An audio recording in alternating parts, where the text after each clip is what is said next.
राम कृष्ण की प्यारी गैया सारे जग की माता है।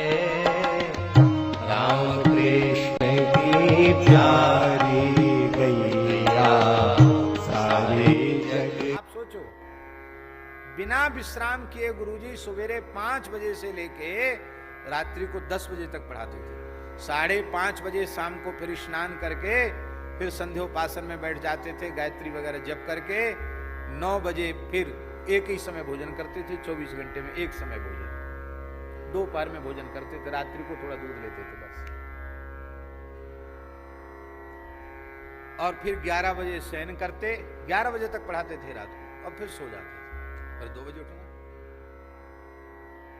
और उनकी कोठरी में अंधेरा रहता था, लाइट जलाने नहीं देते थे। अब पुस्तक में टीका में छोटे अक्षर पढ़ने में थोड़ी सी असुविधा भी होती थी, एक खिड़की खोल के रखते थे। वो कहते देखो गुरुजी लाइट जला लें, तो गुरुजी कहते अरे सूर्य भगवान का अपमान हो जाएगा, दिन में तुम लाइट जला रहे हो, सूर्य का अपमान मत करो। यही पूज्य पहाड़ी बाबा भी कहते थे, दिन में लाइट जलाने से सूर्य का अपमान हो जाएगा। कहते लाइट वाइट मत जलाओ, नहीं जलाते। और पंचांग भी पढ़ लेते थे। एक बार हमने गुरुजी से पूछा कि गुरुजी आपको चश्मा नहीं लगता, आप छोटे छोटे अक्षर देख लेते हो, पढ़ लेते हो? तो गुरुजी बोले, हंस करके बोले, हम संध्या करते हैं। हमने कहा हम लोग भी संध्या करते हैं। बोले हाँ, अब हम संध्या करते हैं। और तीनों समय कहते हैं पश्येम शरदशतम, जीवेम शरदशतम, प्रब्रवाम शरदशतम, है शृणुयाम शरदशतम। तो 3-3 बार प्रार्थना करते हैं। वो प्रार्थना व्यर्थ चली जाएगी? तच्चक्षुर्देवतम पुरस्तात् शुक्रमुच्चरत पश्येम शरदशतम, जीवेम शरदशतम, गुम शृणुयाम शरदशतम, प्रब्रवाम शरदशतम, शतमदीनाः श्याम शरदशतम, भूयस्य शरदशतात्। ये हम प्रार्थना नित्य करते हैं, सैकड़ों वर्ष सुनते रहें, देखते रहें, बोलते रहें, वो व्यर्थ चली जाएगी प्रार्थना। फिर उन्होंने अपने जीवन की घटना सुनाई, सुनकर के आपको बड़ी प्रेरणा मिलेगी, कैसी श्रद्धा होती है। बोले धर्म सम्राट स्वामी करपात्री जी महाराज यज्ञ करा रहे थे, बिहार प्रदेश की बात है, लक्षचंडी यज्ञ हो रहा था और गुरुजी भी उस यज्ञ में थे। तो कहते एक दिन पाठ करते करते, दुर्गा सप्तशती का पाठ करते करते मेरी नेत्र ज्योति चली गई। ऐसी चली गई कि एकदम अंधकार हो गया नेत्रों के सामने। और गुरुजी जीवन भर स्वपाकी तो थे ही। तो बोले समस्या ये हुई कि अब क्या करें।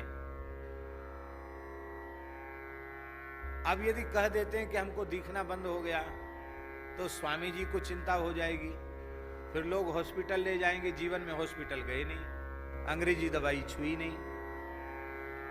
तो दुर्गा सप्तशती तो कंठस्थ सब पाठ कर लिया, संध्योपासन भी कर लिया, और एक विद्यार्थी का हाथ पकड़ के अपने निवास तक भी पहुंच गए। और ये किसी को नहीं बताया कि मैं अंधा हो गया।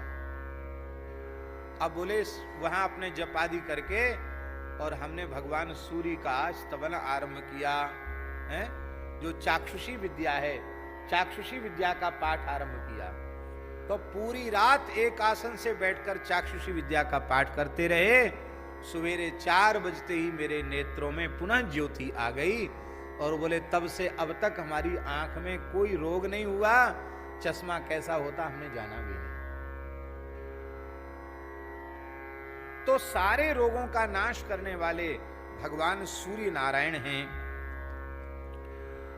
संपूर्ण दोषों के नाशक हैं। और ये जितने शरीर में रोग है ना, विस्फोटक कुष्ठानि मंडलानि विचर्चिका, ये चान्य दुष्ट रोगाश्च ज्वरातिसार का दया, अतिसार ज्वर आदि, ये सब के सब रोगों को भगवान सूर्य समाप्त कर देते हैं। इसलिए लिखा है आरोग्यम भास्करादिच्छेद, आरोग्य की कामना भगवान सूर्य से करना चाहिए। सर्वरोगैर्विरहिता सर्वपाप विवर्जिता त्वद्भाव भक्त सुखिनो भवन्ति चिरजीविताः। लिखा है जो भगवान सूर्य के प्रति भक्ति रखते हैं वे संपूर्ण पापों से विवर्जित होकर के और सुखी चिरजीवी होते हैं। बोलो श्री सूर्य नारायण भगवान की जय। तो ये सूर्य की उपासना प्रत्येक सनातन धर्मी के लिए अत्यंत आवश्यक है। इसलिए यज्ञोपवीतधारी द्विजातियों को त्रिकाल संध्या, और जो यज्ञोपवीतधारी नहीं है उनको आमंत्रक संध्या, पर सूर्य को अर्घ सबको देना है। सूर्य की भक्ति सबको करनी है, क्योंकि लिखा है संध्योपासन मात्रेण कल्मषात् पूतताम व्रजेत। संध्योपासन मात्र से संपूर्ण कल्मषों की निवृत्ति हो जाती है, रोगों से छुटकारा हो जाता है। ऐसे भगवान सूर्य की अनंत महिमा है। राम कृष्ण की प्यारी गैया, सारे जग की माता है।